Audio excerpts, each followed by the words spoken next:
Hi friends, welcome back to my channel. আজকে আমি এসেছি এই প্রজেক্ট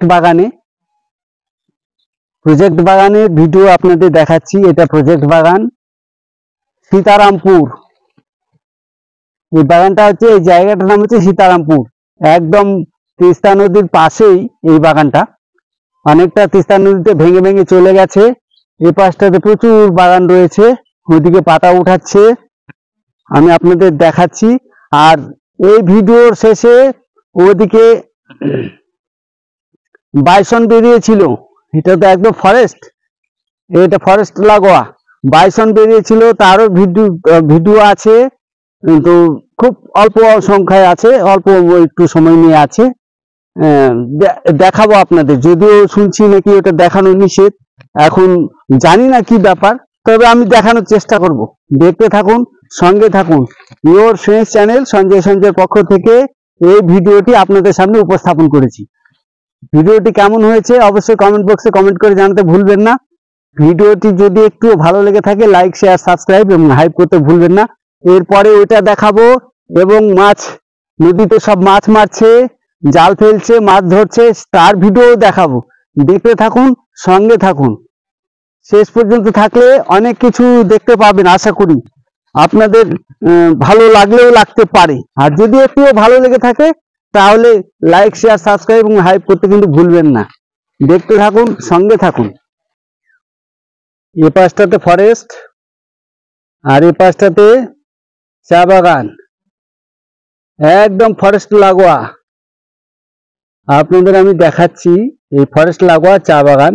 এইটাই সীতারামপুর বাগান, মাঝে রাস্তা, এটা রাস্তা সীতারামপুর বাগানের পার্সোনাল রাস্তা এটা। আর এই পাশটাতে সীতারামপুর বাগানের প্রজেক্ট, সীতারামপুর প্রজেক্ট দেখতেই পাচ্ছেন আপনারা। ভান্ডিগুড়ি বাগানের একটা প্রজেক্ট। এই সীতারামপুর প্রজেক্টের অনেকটা এরিয়া তিস্তার গর্ভে চলে গেছে, তিস্তা নদীর গর্ভে চলে গেছে। আর কয়েক বছরের মধ্যে এই বাগান শেষ হয়ে যাবে। আর কিছুটা আছে, ও পাশটাতে কিছুটা আছে। আর আগামী 10 বছরের মধ্যে যদি এভাবেই চলে তাহলে তিস্তার ভাঙনে এই বাগান শেষ। আর কি বলবো, এই বাগানে আমি একদিন এই এই সীতারামপুর প্রজেক্টের যে মেন গার্ডেন, যেটা ভান্ডিগুড়ি টি এস্টেট, সেই ভান্ডিগুড়ি টি এস্টেটে আমি দীর্ঘ 15 বছর কাজ করেছি। তার থেকে তখন আমি এসেছিলাম, তখন যা ছিল তার থেকে বাগান অনেক ছোট হয়ে গেছে। আর কয়েক বছর পরে এই বাগান বিলুপ্ত হয়ে যাবে, তিস্তার গর্ভে বিলীন হয়ে যাবে। এ পাশটাতে চা শ্রমিকেরা চা গাছ থেকে পাতা উঠাচ্ছে, আর আমি এই পাশটাতে ভিডিও শ্যুট করছি, ফটো শ্যুট করছি। এই পুরনো গাছটা অনেক প্রাচীন, 60-70 বছরের পুরনো অন্তত পক্ষে। এত মোটা, এইভাবে বের দিয়ে ধরা যায় না। 3 জনকে লাগবে, গোটাটা বের দিতে গেলে 3 জনকে লাগবে। আমার একার একটা অংশ ধরছে আর কি। এই প্রায় শতাব্দী প্রাচীন এই সীতারামপুর প্রজেক্ট নদীর গর্ভে অনেকটা ভেঙে গেছে। আমি দেখাবো আপনাদের সেই দৃশ্যগুলো, ভেঙে যাওয়া দৃশ্যগুলো আমি দেখাবো। দেখতে থাকুন, সঙ্গে থাকুন। সামনেই তিস্তা নদী, এই তিস্তা নদীর গর্ভে সীতারামপুর বাগানটা আস্তে আস্তে বিলীন হয়ে চলেছে। শতাব্দী প্রাচীন এই গাছগুলো হয়তো আর থাকবে না আগামীতে। ভাবতেও অবাক লাগে, এই দৃশ্যগুলো হারিয়ে যাবে আগামীতে, কিভাবে ভেঙে যাচ্ছে। সীতারামপুর প্রজেক্টের এই নদীর গর্ভে এই যে ভেঙে যাচ্ছে এইভাবে, প্রজেক্ট গার্ডেনটা এইভাবে ভাঙতে ভাঙতে ভাঙতে ভাঙতে অনেকটাই ছোট হয়ে গেছে। আগেও বলেছি যে আমি বেশ কিছু বছর আগে, 15-16 বছর আগে আমি এসেছিলাম। তখন কিন্তু এতটা ভাঙন ছিল না, এত ছোট হয়ে যায়নি বাগানটা। এইভাবে ভাঙতে ভাঙতে নিচে তিস্তা নদী, আমি আপনাদের দেখাবো। এইভাবে ভাঙতে ভাঙতে ভাঙতে ভাঙতে বাগানটাকে অনেকটা ছোট হয়ে গেছে। এর পাশেই নিচেই তিস্তা নদী, সেই তিস্তা নদীতে আমি দেখাচ্ছি আপনাদের।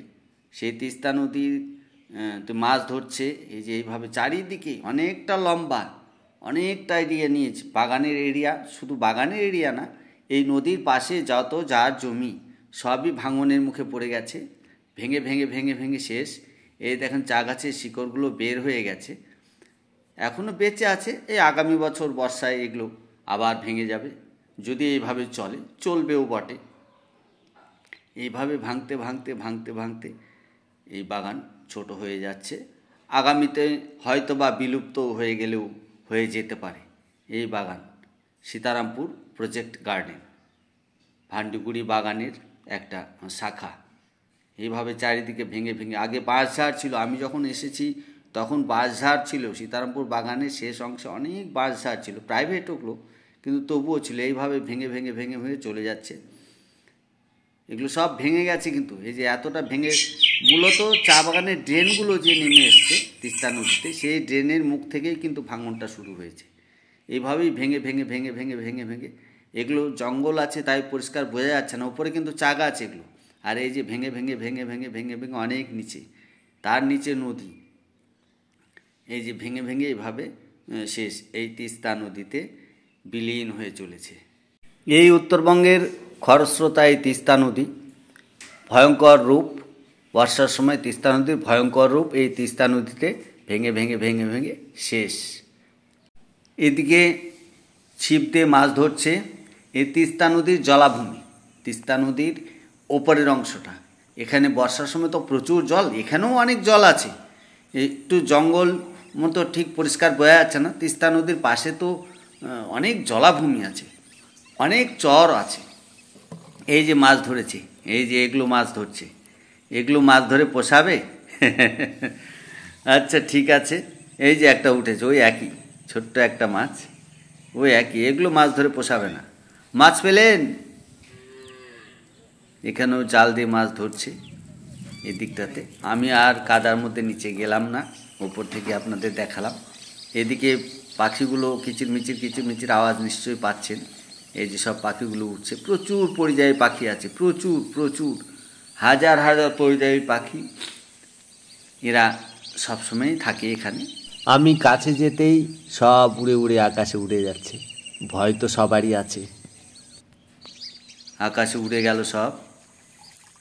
এবার আমি নিয়ে চলেছি আপনাদের সেই বাগানে যেখানে বাইসন বেরিয়েছিল, সেই বাইসনের জমিতে আমি এখন চলেছি। এই বাগানের, সীতারামপুর বাগান থেকে কিছুটা দূরে, আমি সেখানে গিয়েই এই ভিডিওগুলো শ্যুট করেছি, সেটাই আপনাদের দেখানোর চেষ্টা করছি।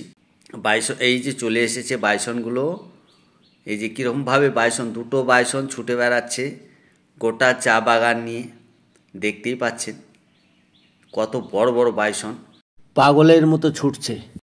বাইসন দেখতে প্রচুর লোক চারিদিক থেকে ছুটে আসছে, আমি আর তাদের ভিডিওগুলো দেখালাম না। প্রচুর লোকজন এই বাইসন দেখতে চারিদিক থেকে হু হু হু হু করে ছুটে এসছে। শেষ পর্যন্ত তাড়া খেয়ে, পাবলিকের তাড়া খেয়ে এই যে বাড়ির মধ্যে ঢুকে গেল বাইসনটা, এই যে ঘরের মধ্যে ঢুকে গেছে। কিন্তু ফাইনালি একজনের ঘরের মধ্যে, চা বাগানের পাশে একজনের বাসার মধ্যে ঢুকে গেছে এই যে বাইসন, আপনারা দেখতে পাচ্ছেন। এই দেখেন কি ভয়ঙ্কর দৃশ্য। এই আমার পেছনে দেখতে পাচ্ছেন নৌকোয় করে এই চরবাসী, চরে যারা বসবাস করে তারা পার হয়ে চলে এলো। এরা চাষের জমিতে এইভাবেই নৌকো নিয়ে যাওয়া আসা করে, নদী পার হয়ে ওপারে চাষের জমি, যে চর আছে অনেকটা চর, অনেক প্রায় 1.5-2 কিলোমিটার চর আছে, সেই চরেই যাওয়া আসা করে। এই চরের উপরেই নির্ভর করে তাদের জীবন জীবিকা নির্বাহ হয়। তাই ভিডিওটিকে আর বেশি না বাড়িয়ে সবাইকে আবারও অনেক অনেক প্রীতি শুভেচ্ছা, অনেক অনেক শুভকামনা জানিয়ে ভিডিওটি আজকের মতো এখানেই শেষ করলাম। ভালো থাকবেন সবাই, সুস্থ থাকবেন, নমস্কার।